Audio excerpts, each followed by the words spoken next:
आस कह रही सास से धीरज धरना सी, मांगे बिन मोती मिले मांगे मिले न भी। नमस्कार साथियों, पवन कुमार बोल रहा हूँ। आप देख रहे हैं साधना शिक्षा। मेरा आज का टॉपिक है मांगना नहीं चाहिए, क्योंकि मांगने से व्यक्ति की वैल्यू गिर जाती है और लोग उसके बारे में सोचते हैं कि इसकी तो मांगने की आदत पड़ गई है।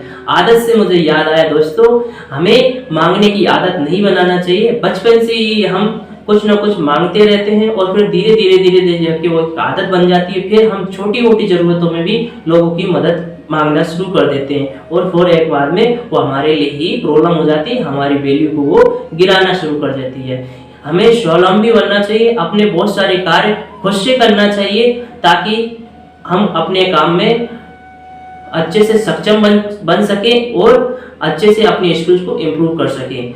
आपने देखा होगा कि जब पढ़ाई के दौरान जो बच्चे दूसरे से कॉपी लेके कॉपी करेंगे तो वो फिर क्या स्किल्स इम्प्रूव करेंगे, जबकि उनको हमेशा स्वावलंबी बन के स्कूल में जो भी लेसन पढ़ाया जा रहा है उसको उसी समय नोट डाउन करे, उस पर घर पे जाके प्रैक्टिस करे, यानी खुद से काम करना सीखे। अगर वो फिर दूसरे से ही कॉपी करना सीखेगा तो उसकी एक आदत बन जाएगी और उसकी स्किल्स में कहीं ना कहीं कमी आएगी इम्प्रूवमेंट की बजाय।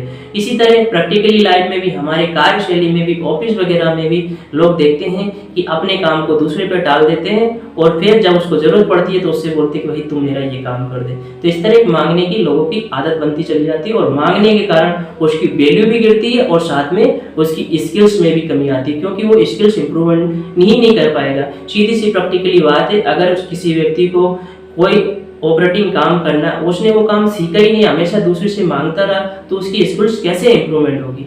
माय डियर फ्रेंड्स, मांगने का मैं एक और उदाहरण सबसे बड़ा देता हूँ, जो कि हम सबने देखा है। रामचरितमानस में भगवान राम सर्वसमर्थ थे, उनको किसी से कुछ मांगने की जरूरत नहीं थी, उनकी इच्छा मात्र से ही काम हो जाता। लेकिन वो मर्यादा पुरुषोत्तम थे, मर्यादा को ध्यान में रखते उन्होंने समुद्र से रास्ता मांगा। देखिए, वो उनको मांगने की जरूरत नहीं थी, लेकिन मर्यादा को ध्यान में रखते हुए उन्होंने समुद्र से रास्ता मांगा और 3 दिन तक बिल्कुल विनम्रता पूर्वक रास्ता मांगा। भूखे प्यासे रहकर उसके हाथ जोड़कर प्रार्थना की कि मैं समुद्र में सत्य के लिए जा रहा हूँ, मुझे रास्ता दे दो। लेकिन समुद्र ने उनको रास्ता नहीं दिया। यहाँ पर एक दोहा आता, विनय न मानत जल्दी जड़, गए 3 दिन बीत, बोले राम सकोप तब भय विन होय न प्रीत।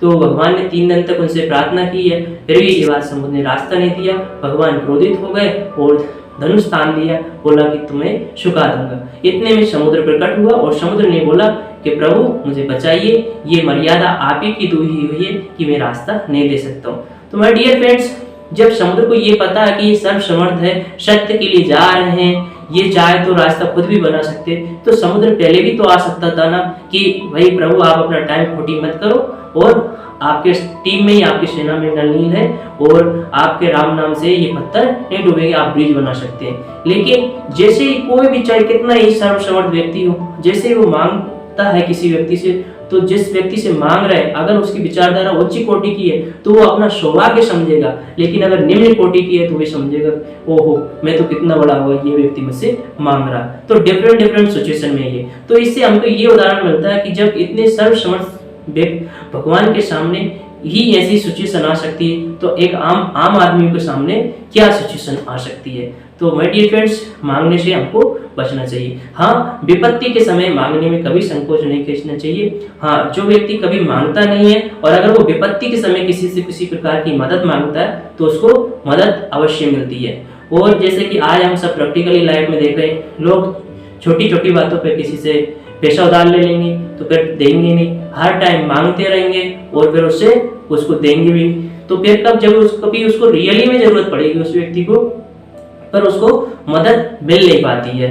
तो ऐसा प्रैक्टिकल लाइफ में होता रहता है। ठीक है, इसके अलावा हम भगवान से भी, जब भगवान के दरबार में जाएंगे, भगवान से प्रार्थना करेंगे तो यही बोलेंगे, भगवान मेरी सरकारी नौकरी लगवा दो, भगवान मेरे पुत्र हो जाए, भगवान मेरे धन दौलत हो जाए, और यहाँ तक कि लोग दुश्मन का भी बुला चाहने लग जाते हैं। ऐसे तमाम इत्यादि चीजें मांगती है। तो इसका ये सबसे बड़ा उदाहरण है, अगर मान लो एक नॉर्मली व्यक्ति, एक काम करने वाला व्यक्ति किसी चक्रवर्ती सम्राट के पास में गया और चक्रवर्ती सम्राट बोलता है कि भाई तू मांग, क्या मांगना चाहता है। तो वो जो लेबर है, जो मजदूर है, जो काम करने वाला व्यक्ति, वो क्या मानेगा? अपनी क्षमता के अनुसार ही मांगेगा उनसे। क्या मांगेगा? भगवान मुझे 10,000 रुपये दे दो और ये मेरा ये काम हो जाए, यानी वो अपनी कैपेसिटी के हिसाब से मांगे। तो वो जो चक्रवर्ती राजा है वो भी यही सोचेगा, करे उसको हंसी आएगी क्या मांग रहा है। लेकिन जब अगर उससे ये बोलेगा कि महाराज आप अपने हिसाब से दे दो, तो फिर महाराज अपनी कैपेसिटी के हिसाब से देंगे। तो यानी कहने का सारांश बात का ये है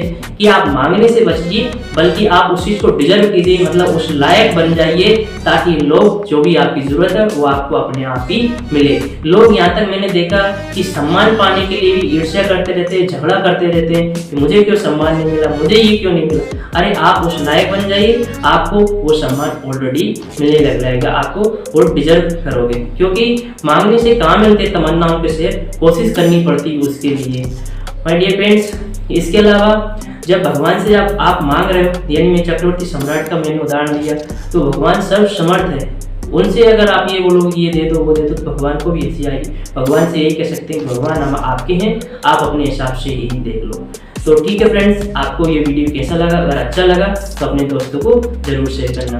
माय डियर फ्रेंड्स, मैं इसमें किसी को भी क्रिटिसाइज नहीं कर रहा हूँ, बस ये है कि हमको मांगना से बचना चाहिए और हमको अपनी स्किल्स इंप्रूव करना चाहिए और सबकी मदद करना चाहिए। और अगर आपत्ति के समय हमें किसी की कोई हेल्प चाहिए तो उस समय मांगने में कोई बुराई नहीं। ठीक है फ्रेंड्स, जय हिंद।